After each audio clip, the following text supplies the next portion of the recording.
Bonjour à tous! Vous étiez très nombreux à aimer la partie 1 de nos séances chez Pierre-Marie Friand sur le plat. Donc si vous n'avez pas vu cette vidéo, je vous invite à aller voir donc, la précédente vidéo. Pour petit rappel, Pierre-Marie Friand donc, est un cavalier professionnel de saut d'obstacle. Cet été, j'étais en vacances à la Baule, à la mer, et j'en ai profité pour aller travailler dans ses écuries près de Nantes. Donc c'est parti pour la vidéo numéro 2. Donc c'était une séance à l'obstacle.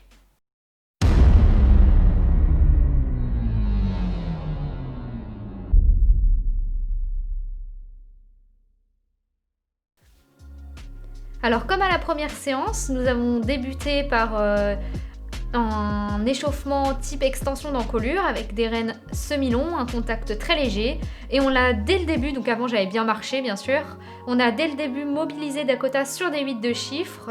Elle a énormément de mal dans les courbes à engager son postérieur intérieur et à bien fonctionner dans son dos. Donc on l'a forcé à fortement se porter en avant et avec ma jambe intérieure à lui demander toujours plus d'engagement. Donc après notre petite détente au trot, on a fait la même chose au galop, en la forçant à toujours être devant moi, à ce qu'elle réponde à mes jambes et réponde à mes actions. Donc on peut comparer avec la dernière séance qui est dans la dernière vidéo, c'est nettement mieux, donc on avait retravaillé et on n'avait pas fait que de la plage entre nos deux séances, donc forcément ça se voyait directement.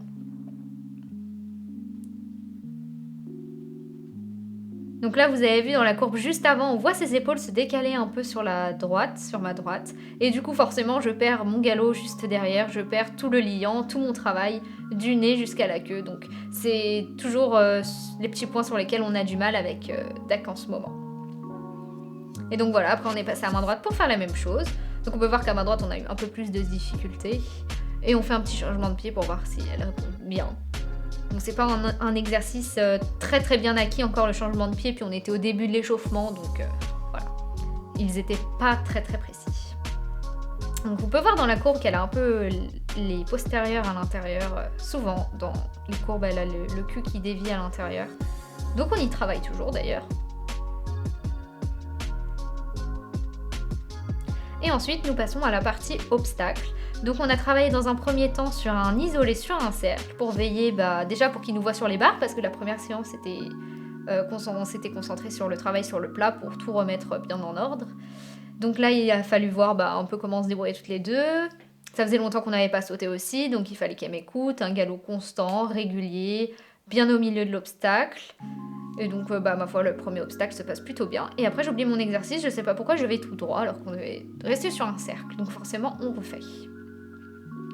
Donc il fallait bien faire également attention à que son cul reste bien aligné à ses épaules et n'aille pas à l'extérieur.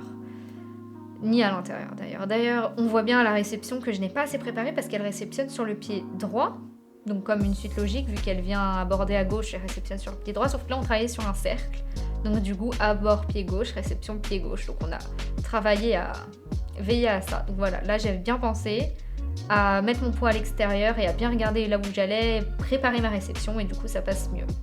Donc on a répété ces petits sauts pour bien la travailler, bien mécaniser, parce qu'on voit un petit peu là qu'elle m'échappe dans le tournant, donc on a travaillé pour toujours améliorer la qualité du saut. D'ailleurs on a vu mon abord, la dernière foulée était un peu plus raccourcie, donc on a vu que j'ai perdu le contrôle dans le virage un peu plus loin avant. Ensuite on le fait à main droite. On peut voir à main droite que j'ai plus de mal à la contrôler. On voit elle s'ouvre et du coup dernière foulée est un petit peu moins belle, un peu moins précise. Et à la réception que je n'ai pas assez préparée. J'ai pas été assez ferme où elle reste sur le pied gauche et elle n'était pas prête à passer son postérieur droit. Donc forcément on revient, toujours dans le but de mécaniser, dans un galop constant, régulier, un petit galop sans qu'elle m'échappe. Et on peut voir qu'elle s'est un petit peu défendue, mais ça va. Par contre, pour la réception, c'est toujours pas ça, donc on va travailler. Enfin, on va répéter plutôt jusqu'à obtenir le saut parfait.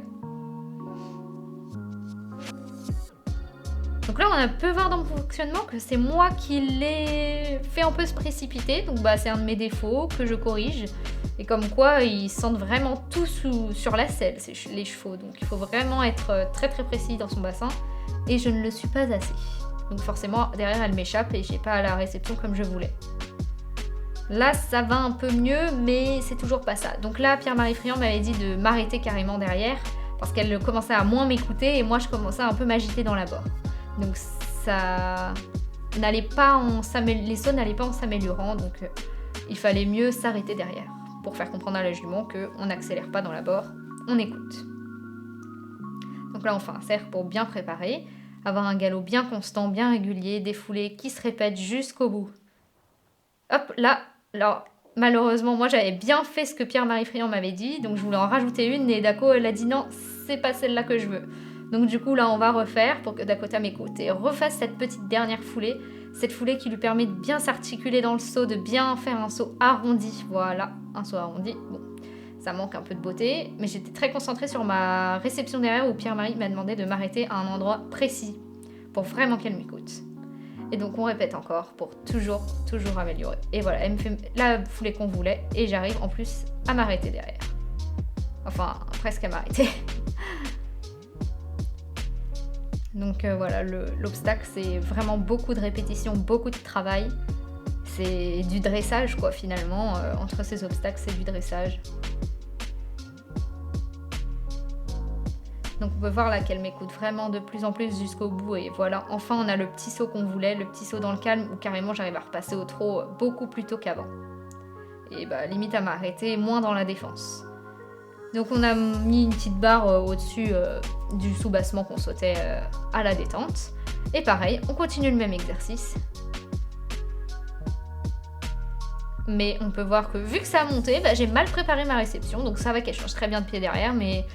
Du coup, moi, je suis pas assez précise et concentrée. Je pensais qu'à mon obstacle et pas à la réception.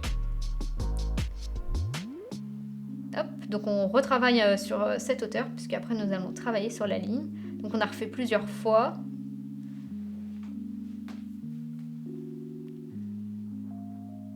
Et on peut voir que là, elle commence à un petit peu s'exciter. Elle était contente que ça monte un petit peu. Et du coup, moi, j'avais tendance à un peu plus m'agiter. Donc bon, c'est pas... Je vais pas donner des indications très précises. Dans mes mains, je lui disais doucement et dans mon bassin, j'avais tendance à lui dire allez. Donc on avait vraiment travaillé ça pour vraiment la canaliser. Et voilà, on peut voir que le postérieur gauche, il passe très bien. Donc en plus, ça m'a bien écouté jusqu'à la fin. On refait avec la petite barre en plus, donc un peu plus haut à l'autre main. Et c'est super bien. Franchement, le travail de la détente qu'on a répété à main gauche et à main droite a porté ses fruits puisque directement on a fait un beau saut. Bon, la réception, c'est pas encore ça, mais ça viendra avec le travail forcément.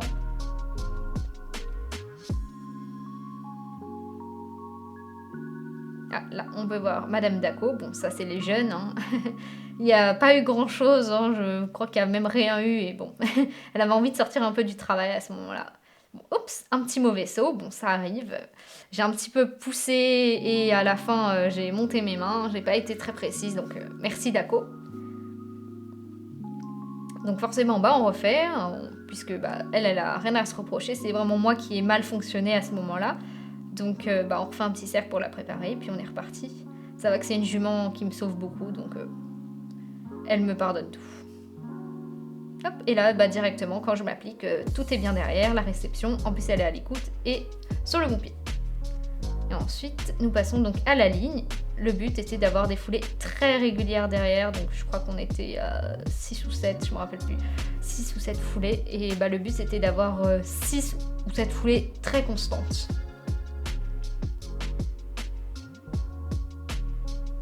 1, 2, 3, 4...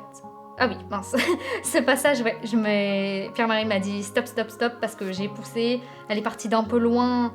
Une foulée un peu trop belle pour ce vertical et nous, on voulait vraiment qu'elle vienne s'arrondir, qu'elle prenne le temps de sauter. Et du coup, c'était pas un saut optimal. Voilà, là, c'est beaucoup mieux. Le saut était vraiment top sur le vertical, donc on a continué jusqu'à l'Auxerre avec des foulées bien régulières.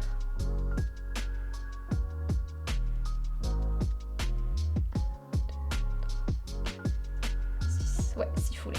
Donc pour ceux qui trouvent qu'elle saute d'un peu trop près, parce que j'ai eu 2-3 petites remarques à ce sujet, oui, on fait sauter Dakota près pour qu'elle vienne bien s'enrôler et prendre longtemps, parce que son défaut, c'est de partir vraiment à plat dans la longueur. Et du coup, c'est vraiment pas un saut confortable pour elle de partir à plat, elle se précipite. Et donc on vient vraiment la forcer à se rapprocher des obstacles et à sauter en cloche. Avec une belle parabole, quoi. Et donc on a répété plusieurs fois.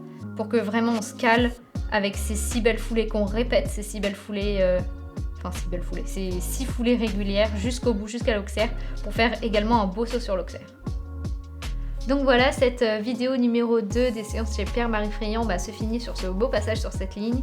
Donc j'étais vraiment très contente de ce cours parce que ça faisait longtemps qu'on n'avait pas sauté et j'ai eu plein de conseils à réappliquer à la maison, autant sur le plat qu'à l'obstacle, donc c'était vraiment génial. À la suite de cette séance, on devait faire une 3e séance où on devait enchaîner un parcours. Malheureusement, c'est un cavalier professionnel qui sort énormément en concours et moi j'étais qu'en vacances, donc on n'a pas réussi à se synchroniser sur le peu de temps qui me restait en vacances. Mais du coup, on se donne rendez-vous au mois d'avril où je vais en vacances dans le coin où il est, voire en concours d'ailleurs, parce qu'on va souvent sur les mêmes concours, pour pouvoir retravailler ensemble et que je prenne encore plus d'expérience et qu'il partage tous ses conseils, toute son expérience, parce que il s'y connaît énormément. Donc n'hésitez pas à aimer cette vidéo, la commenter, la partager, à vous abonner. On met également le nom de notre compte Instagram, vous pouvez aller vous abonner parce qu'il y a plein d'exclusivités qu'il n'y a pas sur YouTube, malheureusement, des petites vidéos de notre quotidien et tout, que malheureusement on peut pas mettre sur YouTube du coup, donc n'hésitez pas à vous abonner à mon compte Instagram. Et sur ce, je vous dis à bientôt et je vous fais plein de gros bisous.